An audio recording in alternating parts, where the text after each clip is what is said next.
కృష్ణానది నీటితో నల్లగొండ జిల్లాను సస్యశ్యామలం చేస్తామని ముఖ్యమంత్రి యనుమల రేవంత్ రెడ్డి అన్నారు. కేసీఆర్ నిర్లక్ష్యం వల్లే నల్లగొండ జిల్లా అభివృద్దికి నోచుకోలేదని విమర్శించారు.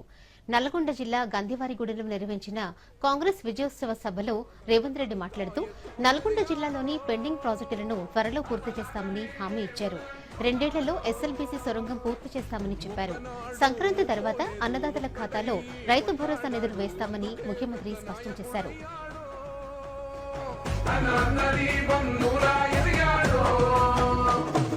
అమరవీరుల త్యాగం చూసి అమ్మ సోనియ చలువతోటి వచ్చిన మన తెలంగాణ రక్షణే ధ్యేయమంటున్నాడు.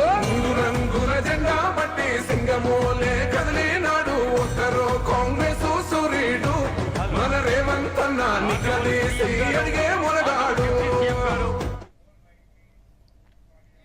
తెలంగాణ రాష్ట్ర ముఖ్యమంత్రిగా నల్గొండ జిల్లా ప్రాజెక్టులు ఎస్ఎల్బీసీ కావచ్చు, బ్రాహ్మణవెల్లి కావచ్చు, పిలాయి కాలువ కావచ్చు, ధర్మారెడ్డి కాలువ కావచ్చు, ఈ ప్రాంతానికి కృష్ణా నది జలాలను ప్రవహింపజేయడం ద్వారా ఈ నల్గొండ జిల్లాను సస్యశ్యామలం చేసి తెలంగాణకే కాదు దేశానికే తలమానికంగా ఆదర్శంగా నిలబెట్టాలన్న ఆలోచన ఈ రోజు మన ప్రభుత్వం చేస్తున్నది. తెలంగాణ రైతాంగానికి నల్గొండ గడ్డ మీద నుంచి మాట ఇస్తున్న సంక్రాంతి పండుగ తర్వాత మీ ఖాతాలలో రైతు భరోసా గలగల పడుతుంటే బీఆర్ఎస్ వాళ్ళ గుండెలు లబడబ లబడబ కొట్టుకోవాలి.